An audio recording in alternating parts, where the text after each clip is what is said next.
All right. So could you tell us your names?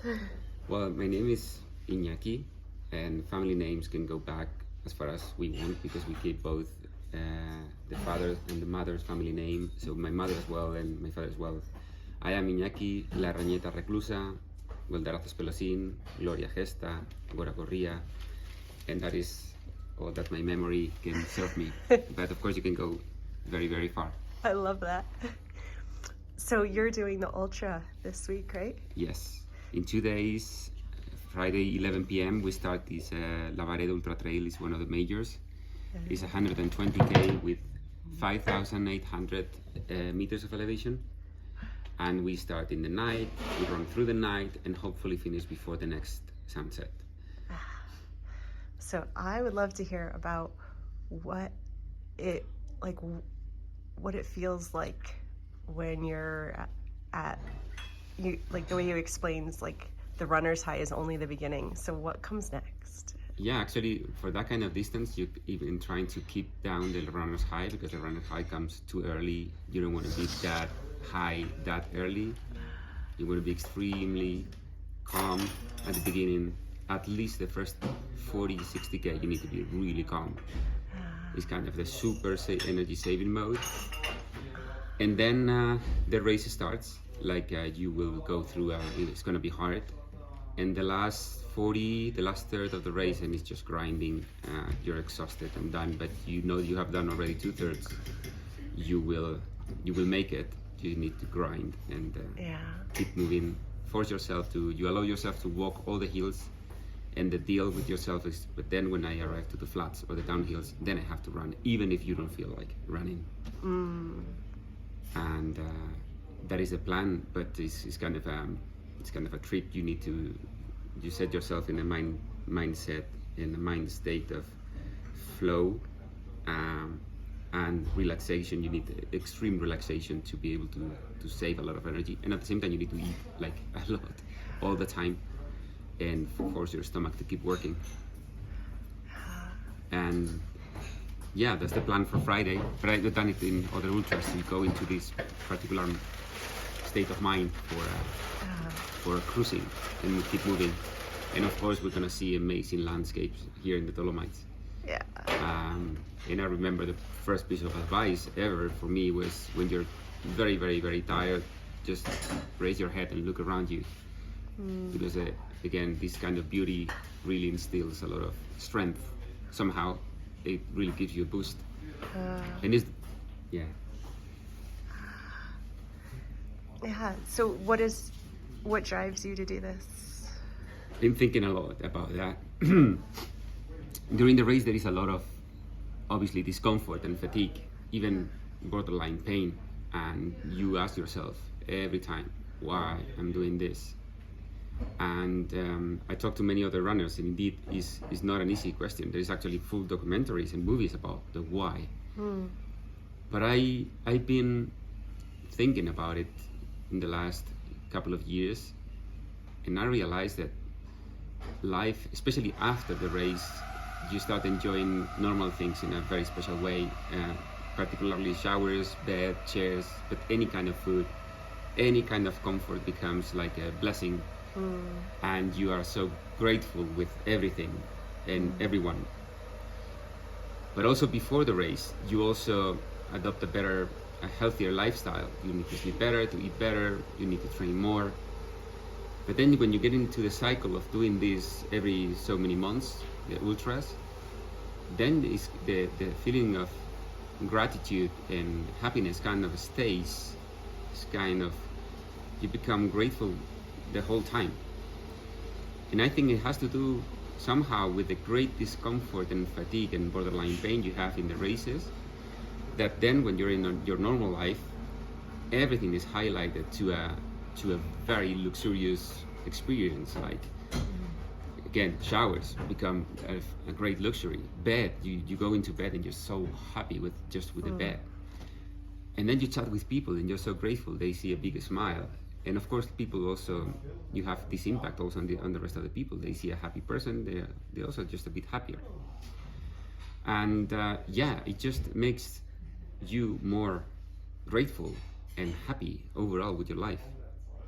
And I think that is the ultimate reason why so many people keep coming, because the experience itself, you have this trip, this mental state, this effort, this beautiful landscape, but there is no way around it. There is a lot of discomfort as well, well beyond what you would naturally do. So I think that's it. It's just that low. You reach those extremely low points in comfort, and then but the rest of your life is highlighted. Yeah, that's the best explanation I found. Awesome. Can I ask one more? So when we were chatting last night, you were talking about how we were talking about the disillusionment of the self. Oh yes. Do you have anything you want to share on that experience? Yeah, it's very simple. I also asked this question to other ultra runners, and we have a similar experience. There is a point when you push through certain thresholds of pain. It's like holding your breath. You think you have to stop now, but you can keep on going and keep on going and keep on going. And there is, in this process of the body telling you that's enough, but you push, and the body accepts this process of, okay, we're doing this. And then it gives you a high, but then you have a low and a high. And there is a point where you start connecting to the surrounding in a different way. You have, it's difficult to explain, but you're observing connections with the surroundings even before hallucinating, and the second night, just after 60, 70K in the day it can be.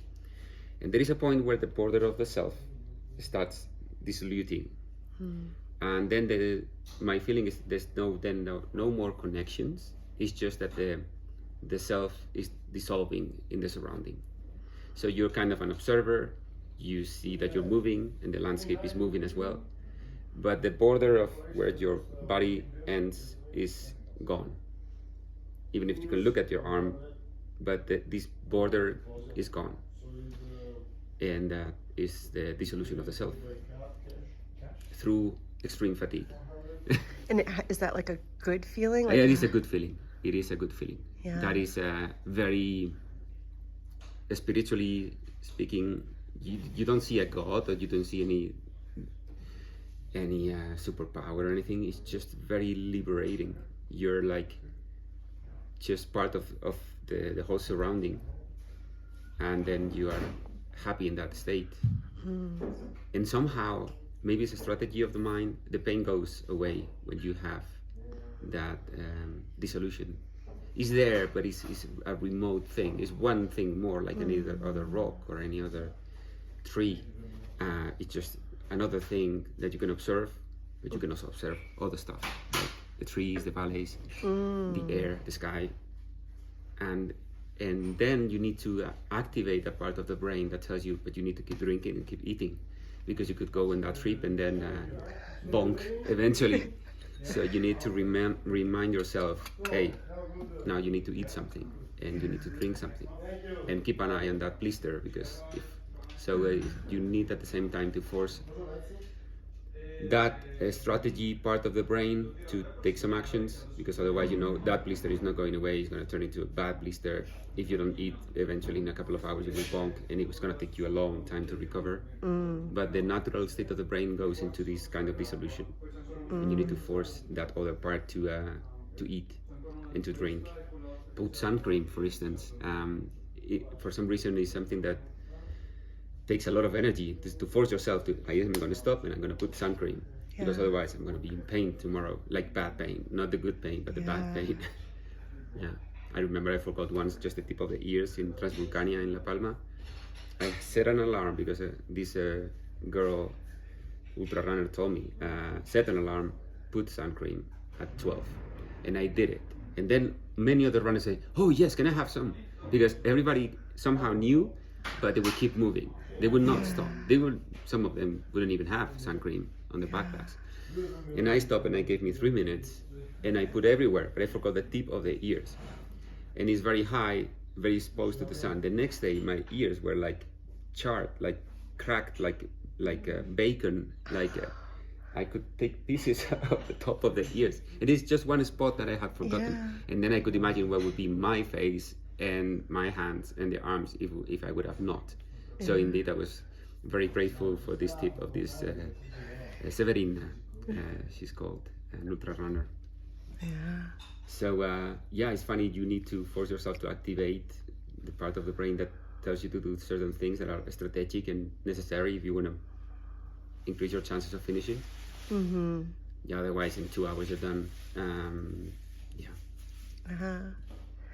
Now, I loved what you mentioned too about when you were saying how when you like the working out in front of the mirror, the bodybuilding is yes, almost like yes. I always had the some opposite idea of the Yeah. disillusionment of the self. True.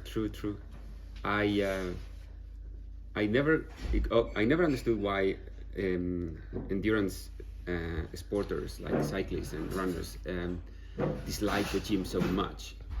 And then I realized only a couple of weeks ago, what was it? I mean, this dissolution of the self, which I think is what makes people come back and back again to the ultras.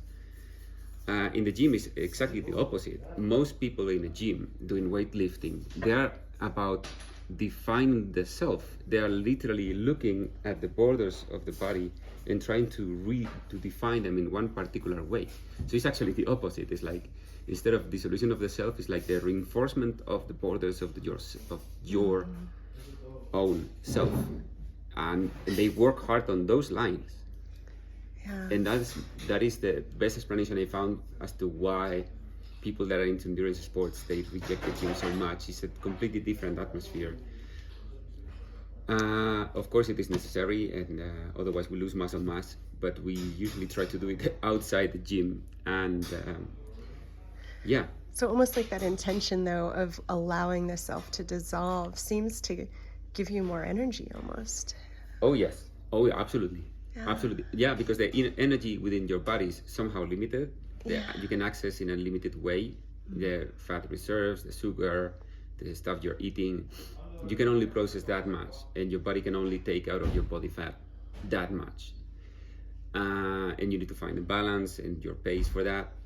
I don't really understand how energy systems work, but the way I feel it when there is the dissolving of the self is like is no longer important, because it's not that energy that is in that border of yourself suddenly is part of the whole. So it's just one flow moving forward. You are not tapping into one limited amount of energy within your body. Is suddenly the whole, and you're not even thinking of getting energy. It's just you just flow, and there is no energy needed for that. You just keep flowing forward. Of course, there is some back and forth with the state. Sometimes you arrive to a station, you start discussing with the people. The self becomes, reforces suddenly itself. Reforms. Reforms like shoop, you're Yeah. here. Okay, fine. And then you're mindful of your space, and then you chat, and then you clean your face in case, and you have some snot around, and then you become conscious again of normal social interaction things, and the self becomes there. You talk and you're thankful for the help you get. That is always nice. If you get a familiar face, that's something that I told you yesterday. Only yesterday I understood why it was so powerful. But ultra runners, they all agree with that. They actually make sometimes friends right in the middle of the night, to meet them in the middle of the night, just to see a familiar face, because it gives such a huge boost. And the ultra athlete then has a very easy way to show appreciation to this person that has come, and this appreciation and this gratitude instills energy in the person expressing the gratitude. So you just see a familiar face, you're so grateful to be there. If you ask why, because when I was helping my friends, I was bringing them soup, and they were really grateful. But the organizers can also bring the soup. The organizers can also bring your clothes. But something is there in the fact that it was me, a friend, that was helping them. So it was somehow for them much easier and natural to show the gratitude, and that would instill them a lot of energy. And I think only yesterday I made sense. I was really asking myself and people around me, why is so powerful to see a friendly face in the middle of an ultra?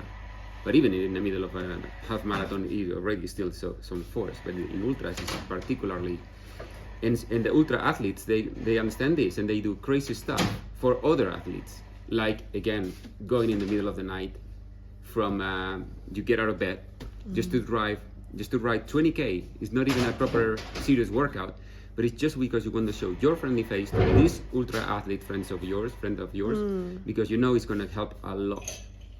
It's going to help a lot for that ultra athlete to see you, and it's going to be grateful. And you're not even bringing water. You're not just being there.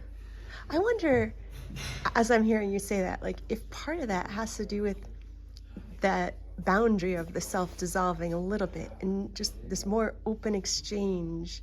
Yeah. And then then almost like you're connecting to those friendly faces on some deeper level than you could ever connect. True. And that actually links with what I was saying, that you make some huge and profound friendships with people you have never met within an hour. It looks like exactly because some kind of if the limitation is not there, the connection is way easier. It's deeper, maybe. Yeah, it's just a normal flow. It's like, because you're both part of the same reality.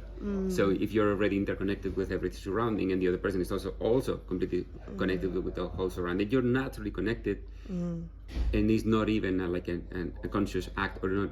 It's not an acting. It's not even an act. It's the natural state of being for both of you. And then you realize consciously that you have made a huge connection with this person. When you separate and you say goodbye for whatever reason, one has to speed up, but the other one has to stop or whatever. But you make deep connections with people in these ultras. And I told myself, next time I wanna have some phone numbers, because I never asked for the phone number. Yeah, you're tired to get the phone out and write down. But this time I think if I run more than an hour and chat for more than an hour with anyone, I would just ask for a name and a number, because those are deep connections. And of course, then if you're in that state of dissolution of the self and a friendly face comes, it's like you can connect with this friend in a much deeper level. Because even with your closest friends, you have the self and they have their own self, and you are really interconnected. But if your self is dissolved, the connection can be extremely more powerful and deeper. And imagine the friend of yours, and that's why I guess some ultra runners like to run together, even if they are outside their comfort zone.